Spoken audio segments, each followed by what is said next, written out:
도토리 책방. 호랑이를 피해 부잣집 막내딸을 얻은 사내. 옛날 옛적 어느 정승댁에 아들이 한 명 태어났다. 3대 독자인 외등아들이 태어났으니 부모는 아이를 애지중지하며 자신들 목숨보다 더 귀하게 여겼다.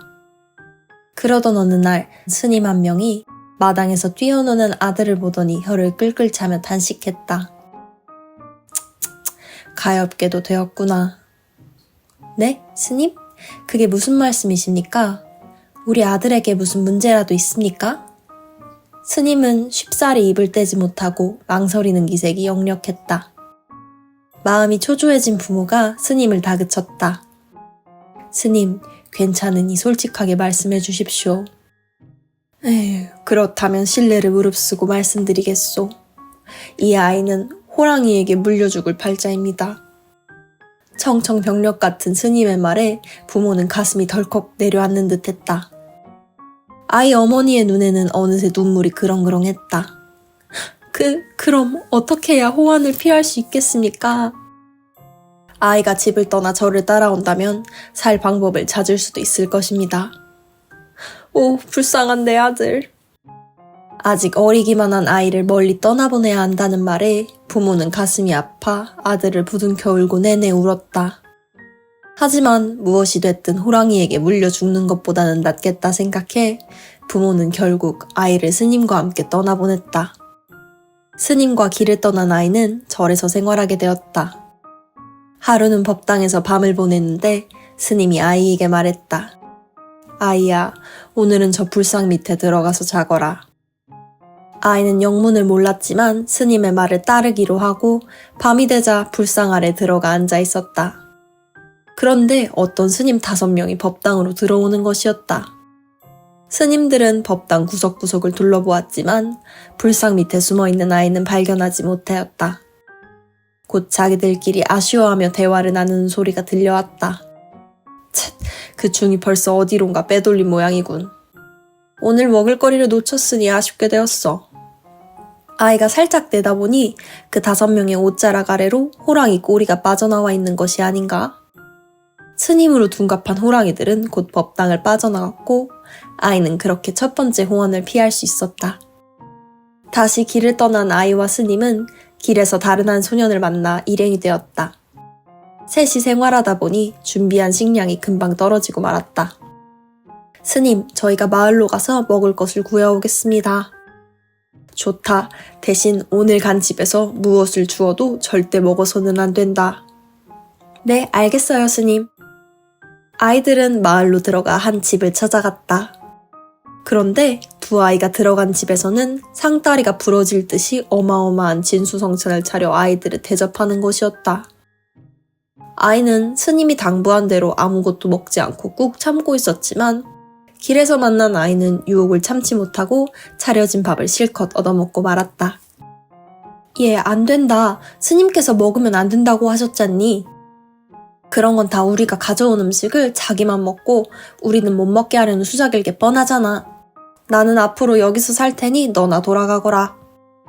아이는 어쩔 수 없이 소년을 두고 스님에게 돌아갔다. 스님이 어찌된 영문인지 묻자 아이는 스님에게 사정을 설명했다. 잠시 후 스님이 아이를 데리고 그 집이 있는 곳으로 가보니 집도 마을도 온데간데 없고 동굴이 자리하고 있는 곳이었다. 스님과 아이가 동굴 안으로 들어가 보니 그곳에는 이미 호랑이들에게 뜯어먹힌 소년의 시체만 남아 있었다. 아이는 그렇게 2번째 호환도 피하게 되었다. 스님과 아이는 다시 길을 떠났는데 한참 길을 걷다 보니 갈림길이 나오는 것이었다. 그러자 스님이 아이에게 말했다. 이제는 각자의 길을 가야 할 때로구나. 스님은 아이에게 하얀 두루마기와 파란 부채를 주고는 사라졌다. 그로부터 혼자 지내게 된 아이는 어느덧 건장한 총각이 되었고 딸이 3명 있는 부잣집에서 머슴으로 일하게 되었다. 온갖 굳은 일을 도맡아 하다 보니 아이는 온몸이 더러워졌고 첫째 딸과 둘째 딸은 늘 더러운 꼴로 다니는 아이를 괴롭히곤 했다.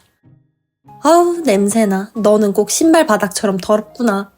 신발 바닥처럼 더러우니 앞으로는 신바닥이라고 불러야겠다. 반면 얼굴도 곱고 마음씨도 착한 막내딸은 신바닥이를 잘 챙겨주었다. 어느 날은 막내딸이 신바닥이의 얼굴을 씻겨주었는데 깨끗해진 얼굴을 보자 그만 깜짝 놀라고 말았다. 아니, 신바닥이가 이렇게 미남이었단 말이야? 막내딸은 신바닥이의 잘생긴 얼굴을 다른 누군가 볼까 얼른 다시 검댕이를 묻혀 더럽혀 놓았다. 시간이 흘러 건넌 마을에 잔치가 있던 날 부잣집 가족들은 모두 집을 비우고 신바닥이 혼자 집에 남아 있었다. 그때 문득 스님이 주었던 두루마기와 부채를 떠올린 신바닥이는 여흥삼아 두루마기를 입어보았다. 그러자 영락없이 늠름한 선비의 모습이 되어 완전 다른 사람 같았다. 다음으로 파란 부채를 펼쳐보자 몸이 두둥실 떠오르면서 부채를 내미는 방향으로 이동하기 시작했다. 허허, 이거 참 신기하네. 신바닥이는 그대로 건넌마을 잔치집까지 날아갔다. 화려한 용모의 성비가 하늘에서부터 내려오니 사람들은 깜짝 놀랐다. 하늘에서 신선님이 오셨다. 사람들이 저마다 신바닥이를 향해 절을 하고 음식을 갖다 바치는 통에 잔치집은 한바탕 난리가 났다. 유일하게 신바닥이의 얼굴을 알고 있던 막내딸은 두루마기 등 부분에 몰래 점을 찍어 놓았다. 잔치가 끝나고 집에 돌아온 첫째 딸과 둘째 딸은 신바닥이에게 오늘 잔치에서 신선님을 보았다며 자랑을 늘어놓았다. 그날 밤 막내딸은 조심스레 신바닥이의 방에 찾아갔다. 나는 내가 오늘 잔치에서 본 신선님이라는 걸 알고 있어. 아씨? 그게 무슨 말도 안 되는... 내가 그 신선님 두루마기 등에 점을 찍어 놓았거든. 정 못 믿겠다면 지금 한번 확인해 보렴. 막내딸의 말을 듣고 신바닥이가 두루마기를 확인해 보니 정말 그 말대로 등 부분에 점이 찍혀 있는 것 아닌가? 신바닥이는 이 말을 듣고는 크게 웃음을 터뜨렸다. 예, 제가 맞습니다. 아씨에겐 두 손 두 발 다 들었습니다. 그렇게 사랑에 빠진 두 사람은 밤을 함께 보냈다. 한편 막내딸이 더러운 머슴과 하룻밤을 보냈다는 사실을 안 첫째 딸과 둘째 딸은 집안 어른들에게 낱낱이 일러바쳤다. 그러자 신바닥이는 두루마리를 걸치고 막내딸을 안은 뒤 보란듯이 불채를 펼쳐 하늘을 날아 사라져버렸다. 신바닥이의 정체가 잔치에서 본 신선님이었다니. 아이고 아까워라 아까워. 잘생긴 신선님을 놓치다니. 첫째 딸과 둘째 딸은 억울해하면서 신관을 더 자세히 보려고 지붕 위에 올라갔다 그만 다리가 부러지고 말았다. 막내딸을 데리고 고향까지 날아간 신바닥이는 어릴 때 헤어진 부모님과 다시 만나게 되었다. 부모는 아들이 호환을 피해 무사히 장성한 선비가 된 데다 어여쁜 신부감까지 데려온 것을 보고는 기쁨의 눈물을 흘렸다. 그렇게 신바닥이는 부모님을 잘 모시면서 막내딸과 결혼하여 행복하게 살았다고 한다. 이야기 끝! 구독, 좋아요 눌러주세요.